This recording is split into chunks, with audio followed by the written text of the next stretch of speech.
Boche Gold and Diamonds. Buy now, pay later. Ottapalam Lakkidi railway station പരിസരത്ത് നിന്ന് ഉത്തരേന്ത്യക്കാരൻ കഞ്ചാവുമായി പിടിയിലായി. ഒഡീഷ കോരാപുരത്ത് ജില്ലക്കാരനായ അരുൺ നീൽകമലാണ് പിടിയിലായത്.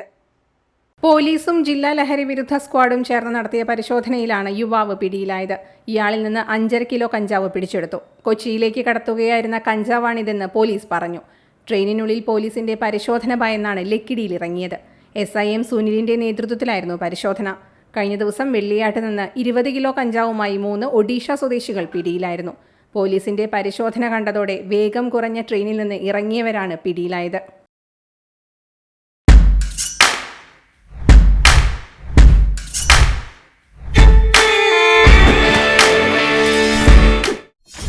.view news. കാഴ്ചകളാണ് ലോകം. കണ്ടു തുടങ്ങുക.